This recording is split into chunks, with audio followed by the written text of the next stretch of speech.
नरेश मीणा जी जब वहां धरना दे रहे थे तो उनको उठा करके जेल में डाल दिया। आप लोगों ने उनके स्कूलों को चला करके इसलिए नहीं बनाया कि आदिवासियों के, भीलों के बच्चों के, दलितों के बच्चों को शिक्षा नहीं मिले। अगर एक आदिवासी समूह का बेटा नरेश मीणा वहां धरना देता है, आप उसको जेल में डलवा देते हो। नरेश मीणा जी की जो मेन लड़ाई है वो यही तो है, जो परिवार के लोग मरे हैं, क्या उनको आप पक्का घर नहीं बना सकते जो कच्चे घरों में? अरे डूब के मर जाना चाहिए ऐसी सरकारों को, चुल्लू भर पानी में, ऐसे शासक और प्रशासक को। पत्रकारिता के दौर में पहली बार देख रहे होंगे, सहायता राशि में अगर कोई भील समाज से आता है उनको बकरी दी जाती है कि आप जंगलों में ही रहो, बस बकरियां चराते रहो।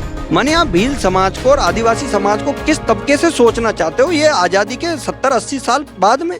क्या लगता है, लगातार नरेश मीणा विरोध कर रहे हैं, झालावाड़ में पूरा समर्थन करा, सपोर्ट करा, यहाँ पर भी हम मौन व्रत धारणा है वो कर चुके हैं।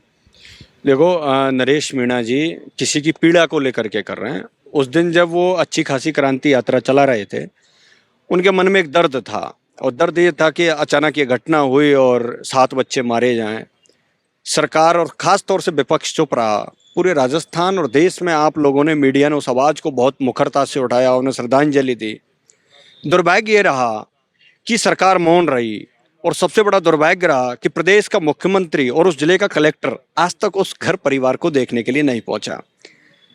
वहां की पूर्व मंत्री वसुंधरा राजे जी ने एक बयान दिया कि यहाँ आकर के किसी को राजनीति करने की जरूरत नहीं है। जिस डर के वजह से तो मुख्यमंत्री नहीं जा पाया राजस्थान का, और वो डर उनके जो कहीं न कहीं उनके मन में जो डर था, उस डर को लेकर करके नरेश मीणा जी जब वहां धरना दे रहे थे तो उनको उठा करके जेल में डाल दिया।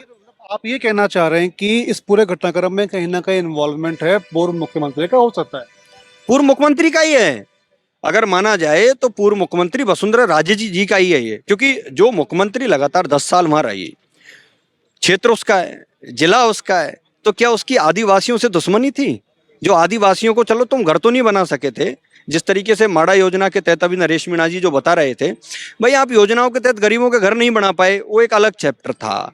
लेकिन क्या आप लोगों ने उनके स्कूलों को चला करके इसलिए नहीं बनाया कि आदिवासियों के, भीलों के बच्चों के, दलितों के बच्चों को शिक्षा नहीं मिले? ये बहुत बड़ा दुर्भाग्य है। ये तो षड्यंत्र पूर्वक, मैं तो यहां तक कहूंगा कि ये तो एक षड्यंत्र पूर्वक माननीय वसुंधरा जी का एक मानी चला करके ये कुकृत्य है। इससे बड़ा क्या होगा? और चलो घटना हो गई, आप हॉस्पिटल में मिलने जाते हो, अगर एक आदिवासी समूह का बेटा नरेश मीणा वहां धरना देता है, आप उसको जेल में डलवा देते हो, उस आवाज को आप कमजोर करने का काम करते हो। आज तक आप उनके घर तक नहीं गए, उनको न्याय कौन देगा? देखिए, हमने अभी देखा कि नरेश मीणा की हनुमान बेनीवाल से बातचीत हुई है, तो निश्चित तौर पर वो आएंगे नहीं आएंगे ये बात का विषय आपका रखते हैं। लेकिन क्या आप ये मान सकते हैं कि वहां पर झालावाड़ वाले मामले पर अगर निश्चित तौर पर देखा जाए तो जो घर बनने चाहिए थे, जो घर इनको मिलने चाहिए थे, जो सरकारी योजनाओं का लाभ इनको मिलना चाहिए था, वो नहीं मिला? यही तो लड़ाई है, इसलिए तो नरेश मीणा जी धरने पे बैठे हैं। भाई उनको जो सरकार ने कहा, भाई कम से कम उनके कच्चे घर हैं तो पक्के घर बना दो। जो स्कूल जिन्होंने इन्होंने चिन्हित करे उन स्कूलों को आप दोबारा से तैयार कर दो। नरेश मीणा जी की जो मेन लड़ाई है वो यही तो है, जो परिवार के लोग मरे हैं, क्या उनको आप पक्का घर नहीं बना सकते जो कच्चे घरों में? और खास तौर से उस परिवार को क्या चाहिए जिसके एक बेटा और एक बेटी हो? कितना दर्द भरा एक वीडियो हम लोगों ने देखा होगा। अरे डूब के मर जाना चाहिए ऐसी सरकारों को, चुल्लू भर पानी में, ऐसे शासक और प्रशासकों को। अरे चलो मुख्यमंत्री नहीं पहुंचा, कलेक्टर भी नहीं गया क्या? संवेदनाएं खत्म हो गई, मर गई, तब जाकर के कम से कम नरेश मीणा जी आज इस धरने पर बैठे हैं।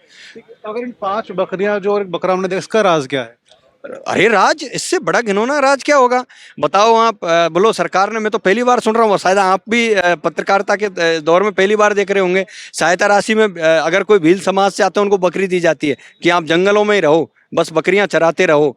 इसका मतलब तो ये हुआ जबकि किसी परिवारजन के कोई व्यक्ति मरता है आज तक तो उसको 50 से 1 करोड़ रुपए जो जिस तरीके से मांग नरेश मीणा जी कर रहे हैं ये देनी चाहिए, संविदा पर नौकरी देनी चाहिए, उस घर परिवार का एजुकेशनल सिस्टम डेवलपमेंट करना चाहिए, उनको सामाजिक मुख्य धारा से जोड़ना चाहिए। जबकि आप सामाजिक मुख्य धारा से नहीं जोड़ते हुए बकरियां दे रहे हो, इससे क्या शर्म की बात है? क्या किस माने आप भील समाज को और आदिवासी समाज को किस तबके से सोचना चाहते हो ये आजादी के 70-80 साल बाद में? ये बहुत बड़ा दुर्भाग्य है।